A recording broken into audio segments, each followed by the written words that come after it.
बुद्धि ज्ञान में आगू आहा, बुद्धि ज्ञान में आगू आहा, अतुलित बल के धाम यो। भक्त राज प्रभु है बजरंगी, बुझियो मोर मनुकाम यो। भक्त राज प्रभु है बजरंगी, बुझियो मोर मनुकाम यो।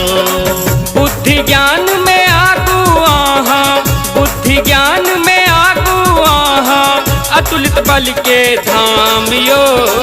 भक्त राज प्रभु है बजरंगी, बुझियो मोर मन काम यो। भक्त राज प्रभु है बजरंगी, बुझियो मोर मनुकाम यो। भक्त राज प्रभु है बजरंगी, बुझियो मोर मनुकाम यो।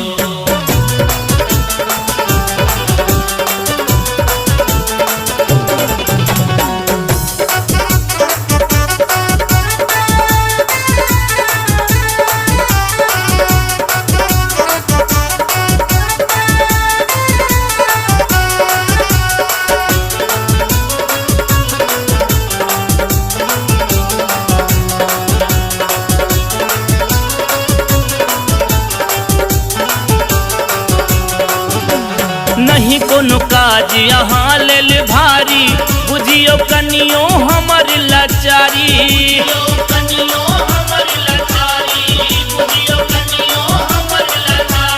घेरल बेरल हम झंझट सा करियो, कृपा है यो गदाधारी। निज सेवक बुझ ध्यान दियो प्रभु, निज सेवक बुझ ध्यान दियो प्रभु, कहबी दया निधान यो। भक्त राज प्रभु है बजरंगी, बुझियो मोर मनुकाम यो। भक्त राज प्रभु है बजरंगी, बुझियो मोर मनुकाम यो। भक्त राज प्रभु है बजरंगी, बुझियो मोर मनुकाम यो।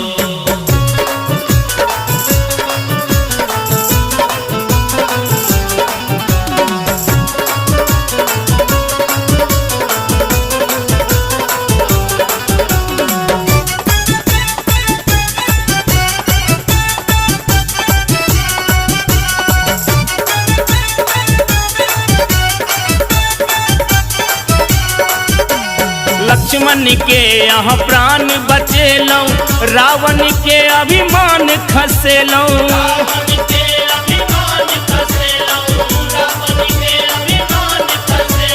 हम गोहरा कतेक दिन सा मनक व्यथा बुझ नहीं पाबी।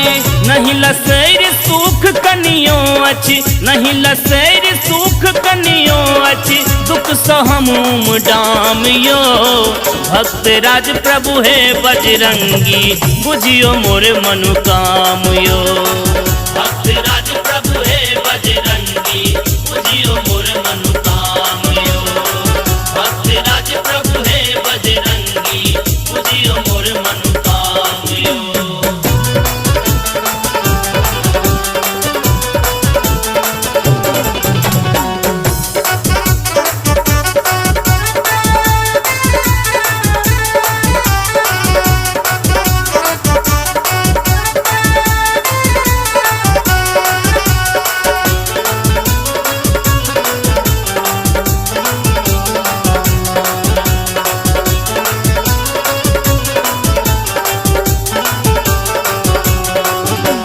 चरण शरण देने नितेश अछि, कहला नहीं कुछ विशेष अछि।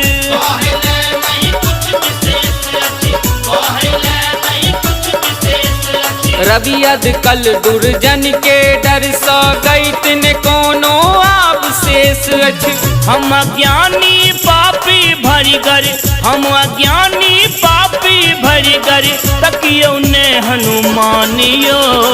भक्त राज प्रभु है बजरंगी, बुझियो मोर मनुकाम यो।